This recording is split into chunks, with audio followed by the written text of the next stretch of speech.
ও নিষেধ হওয়া সম্পর্কিত মুতাওয়াতির পর্যায়ে হাদিস বর্ণিত হয়েছে। কোন কোন সাহাবীদের থেকে গান বাজনা নিষেধ ও হারাম হওয়া সম্পর্কিত হাদিস বর্ণিত হয়েছে, আসলে আমরা সেগুলো জানি। আবু মালিক আশআরী রাদিয়াল্লাহু তাআলা থেকে গান বাজনা নিষেধ ও হারাম হওয়া সম্পর্কিত হাদিস বর্ণিত হয়েছে। সাহাল ইবনে সাদ রাদিয়াল্লাহু তাআলা থেকে গান বাজনা নিষেধ ও হারাম হওয়া সম্পর্কিত হাদিস বর্ণিত হয়েছে।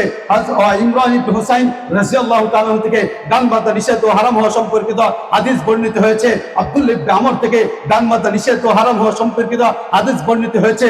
আব্দুল্লাহ ইবনে আব্বাস রাদিয়াল্লাহু তাআলা থেকে গান বাজনা নিষেধ ও হারাম হওয়া সম্পর্কিত হাদিস বর্ণিত হয়েছে। হযরত আবু হুরায়রা রাদিয়াল্লাহু তাআলা থেকে গান বাজনা নিষেধ ও হারাম হওয়া সম্পর্কিত হাদিস বর্ণিত হয়েছে। হযরত আয়েশা হযরত আবু উমামা আল বাহিলি রাদিয়াল্লাহু তাআলা থেকে গান বাজনা নিষেধ ও হারাম হওয়া সম্পর্কিত হাদিস বর্ণিত হয়েছে। হযরত আয়েশা রাদিয়াল্লাহু তাআলা থেকে গান বাজনা নিষেধ ও হারাম হওয়া সম্পর্কিত হাদিস বর্ণিত হয়েছে।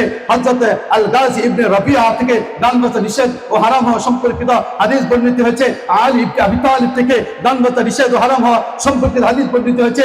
আনাস ইবনে মালিক থেকে গান বাজনা নিষেধ ও হারাম হওয়া সম্পর্কিত হাদিস বর্ণিত হয়েছে। আব্দুল্লাহ ইবনে উমর রাদিয়াল্লাহু তাআলা আনহুর মতো বিশিষ্ট সাহাবায়ে কেরামদের থেকে গান বাজনা নিষেধ ও হারাম হওয়া সম্পর্কিত হাদিস বর্ণিত হয়েছে। প্রত্যেকটা হাদিস কোন কোন কিতাবে এসেছে, কিভাবে সনদ বর্ণিত হয়েছে, সবগুলো আমার মুখস্থ আছে। আপনারা চাইলে সেগুলো রেফারেন্স আমি দিতে পারবো, কোনো বাউল না। পৃথিবীর সমস্ত মানুষের কাছে আমি উলামায়ে কেরামদের পক্ষ থেকে মুফতি সাইফুল ইসলাম আলমগীর ওপেন চ্যালেঞ্জ করে দিলাম। বাউল সরকারদের কাছে ওপেন চ্যালেঞ্জ করলাম, লতিফ সিদ্দিকীর কাছে ওপেন চ্যালেঞ্জ করলাম। যারা গান বাজনা হালাল হওয়ার পক্ষে কথা বলবে, আমরা কিতাব দেখাইয়া বলতে পারবো গান বাজনা হারাম, গান বাজনা হারাম, গান বাজনা হারাম। যারা বলবে গান হালাল, যারা বলবে গান হালাল।